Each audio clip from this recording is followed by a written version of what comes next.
Hello friends, is anybody there yet?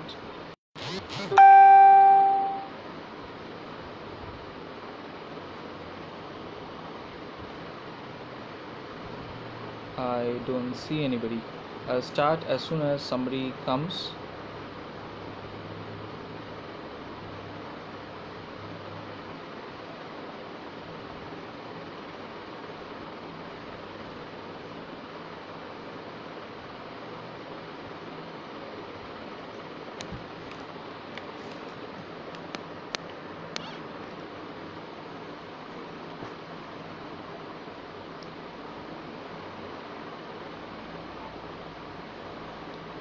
I see somebody has come.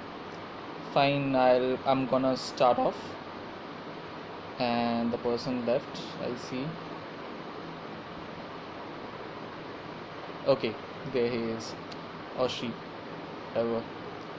I'm gonna talk about the ethnic cleansing which is being attempted by the Indian government as well as the Assam government in with regard to NRC, that being the excuse to ethnically cleanse Bengalis from the state of Assam. So first and foremost, I would like to see the crux of the matter, which is I will speak about that. I'll introduce myself first. Sorry, I'm Dipanjan Ananna. I run the Liberal Rationalists. I made this page long time back. However, I should have come here long ago speaking on this matter, but I have not come here before with this due to some personal issues and all. However, I am gonna do more lives after this as well through the page. So I'm gonna speak about the NRC. Now, what is the NRC? The NRC is a National Registry of Citizens, as the name mentions. However, is it really so? NRC is called the National Registry of Citizens, but it is being done only in Assam and not in entire India. That itself leads to some kind of a problem, some assumptions, and the assumptions basically lead to the fact, because it is a fact, that it is kind of a racist exercise. Assam, the state, if we go to this composition, how it has come to being. Assam has come to being in 1874. If we go to the history of Assam, we will find out Bengalis, it essentially was Bangladesh. Bengalis had been living there since, say, more than 1,000 years, and in the 12th century a Mongoloid race had come to live there, kind of nomads and all, and they were the ancestors of Assamese. Now once they mixed with the Bengali race, they started calling themselves Assamese. If you see, Assamese script also is a lot like Bengali. Assamese sounds a lot like Bengali also. They're actually very close races when we talk about their culture, their way of lifestyle and all, but this is not about that. Now in 1874, Bengal itself was divided by the British, and Assam presidency was formed. Before that, everything was Bengal. So, and it was not doing well. It was not doing well economically, because Bengal was the most developed state, or should I say province, in the British India. So it was not doing well. Then certain districts of Bengal were actually added to Assam, because this Bengal is not today's West Bengal. It is basically West Bengal, Bangladesh, then Bihar, Orissa and all. This now districts of this Bengal were added to Assam to make it economically profitable, like Goalpara and all. Anyways, there were 3 districts like that. So it was not doing well, and then economically it improved a bit. what was decided was the fact that after India gains independence, be it as some kind of a federal union or be it as a country as a whole, after India gains independence, these districts will go back to Bengal. There was no concept of partition then. Anyways, over time, Bengal has been partitioned multiple times and all. In 1905, first on religious grounds, then in 1912, when that basically got dissolved, but then Bihar, Orissa were taken out and all. In 47, East Bengal went to Pakistan and all. So multiple times Bengal has been partitioned. However, these districts never came back to Bengal. That is important and to remember and all. These were Bengali districts. In 47, something else also happened. The Sylhet part of Bengal actually went for a referendum. So Sylhet went for a referendum because it was some kind of 50-50 population. It was not sure which part they will go to, whether they will go to Pakistan, whether they will go to India and all. Eventually there was a referendum and major parts of Sylhet actually went to Bangladesh. However, some parts went to India also, and they were also added to Assam. Also to be kept in mind, part of Bengal basically the Bengali population, Barak Valley, being on the other side of Bangladesh, I mean it could never be added to West Bengal, so that also got added to Assam. So as we see, the composition of Assam is actually not of Assamese as such.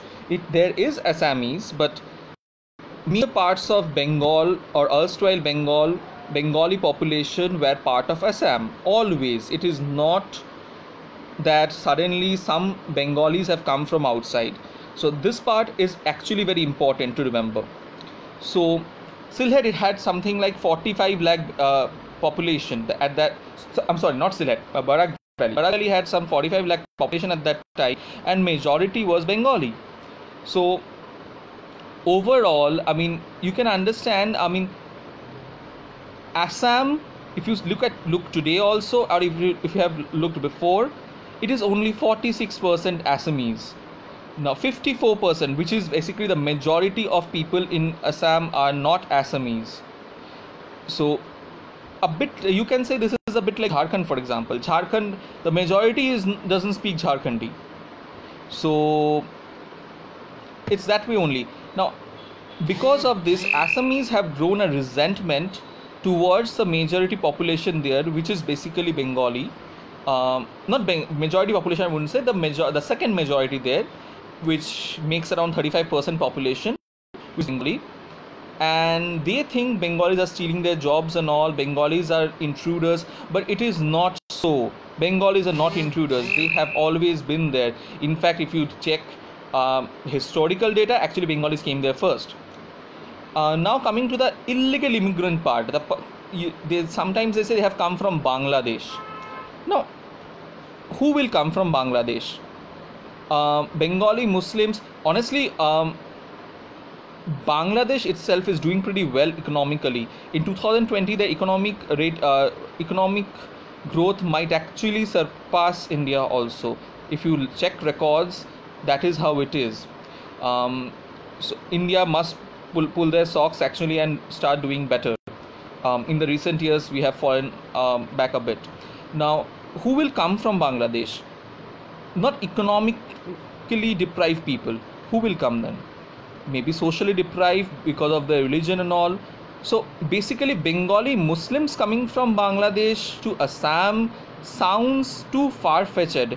There might be the odd case there, but mostly there will be a few Bengali Hindus. So the entire BJP narrative of Bengali Muslims being driven out through NRC, it doesn't make any sense. It falls flat. It is basically Bengali Hindus. Now, we should not be differentiating between the Hindus and Muslims here, but the thing is, this is to remind that there is a BJP narrative and that narrative is wrong. that there is no religious segregation here.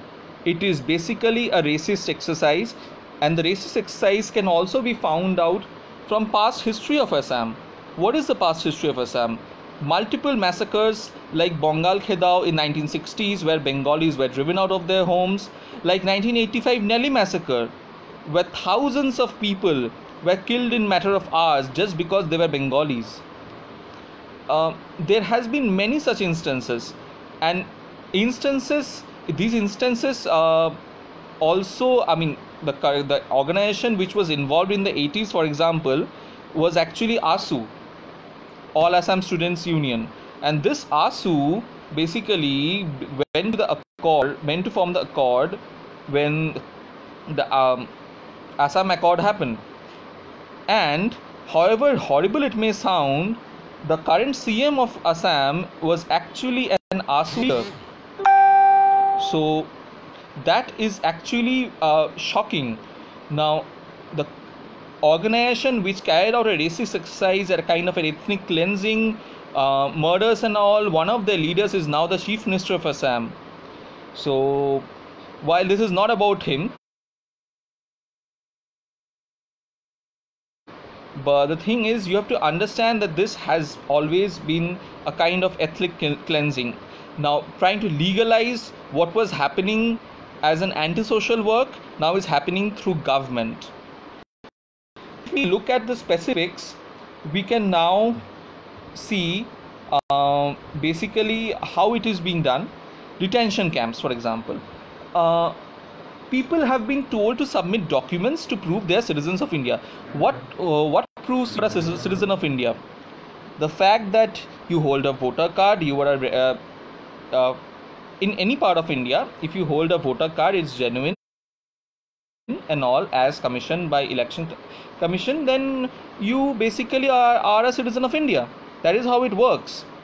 However, this rule is not followed in Assam. A voter card is not a proof of citizenship in Assam. Everybody is suspect. Everybody is guilty until proven innocent. So citizens have to go and prove they are innocent. And how? They have to prove they or their ancestors studied in Assam, current Assam, not even the old borders, which includes Nagaland, Meghalaya and all. Current Assam, basically, so they had studied there, or their ancestors had studied there, or they have to prove that basically they or their ancestors held some property there before 1971, 25th March, which is basically the independence day of Bangladesh. So they have to prove that they. Now, who can prove that, who cannot?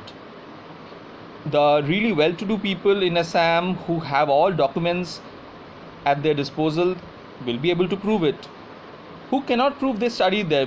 Somebody who has not studied in school at all, which is basically a huge population. India is a poverty-stricken country. India has mass illiteracy. Now, these people, even if they have lived here for generations, they cannot prove they have been in Assam, because they are asking for educational documents of them or their ancestors, like parents and all, before 1971. Who keeps 50-year-old documents? Do you have your father's school certificate or his birth certificate? Can you prove that your father studied in Assam? How many of us can do that? Also remember, Assam is a kind of, what do I say, a flood-stricken state. Be it Bangladesh, be it West Bengal and all, but Assam also is a flood-stricken state. People have lost documents many times. Now, if we go and see that how many people have documents, that is how it started actually, then they found out Assamese only couldn't provide documents. However surprising it was, and this entire exercise could have fallen flat, but they came up with a quota called original inhabitants, as in original inhabitants don't have to provide the same documents.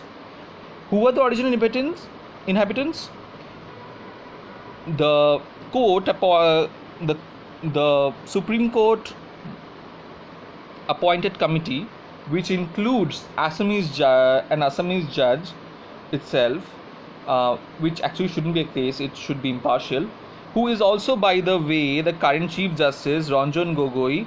He had made this rule that we are not talking about partiality, but we are talking about ideally an Assamese should recuse himself from an Assam case when it comes to direct racial stuff. Anyways, so there cannot be any kind of accusation then. Anyways, coming back, so they had to give certain other documents to prove their original inhabitants. Basically, original inhabitants were chosen on the basis of surname. That itself is racist.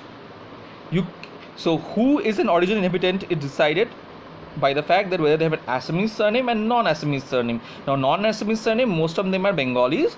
There are some Biharis also, and some others maybe are, say, some Gurkhas, then Santals and all. Anyways, but mostly they are non-Assamese who could not prove their original inhabitants. But actually that is not the case. 46% of the state is only that.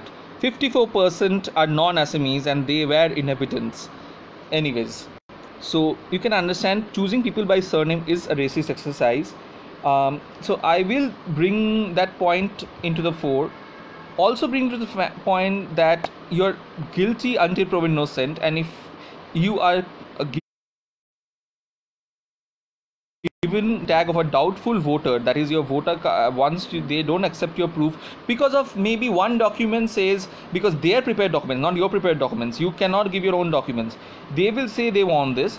So if the two documents say one has, say, my name is Dipanjan, one has DEEP Deep, one has DIP Deep. Now if they do not tally, then technically I'm a doubtful voter. I do not exist. I am not a citizen of India according to them. Any kind of mismatches and all, a D voter tag is given. Now if a D voter tag is given, or more often than not, you are sent to a detention camp. What is a detention camp? A detention camp is some place where you are restricted behind bars, given food twice a day, but you're not allowed outside interaction and all. It's kind of like a jail, and such things without a crime happened only once before, without a crime, not for criminals I mean, was when Nazis made concentration camps. Detention camps are like that. People have committed suicide there after being stuck there for years and years. There are 3,000 people almost languishing in detention camps, awaiting justice. By the way, you are not allowed in your own hearing. People who are in detention camps, that is another matter. This is against human rights. This is against United Nations laws. This is just not fair.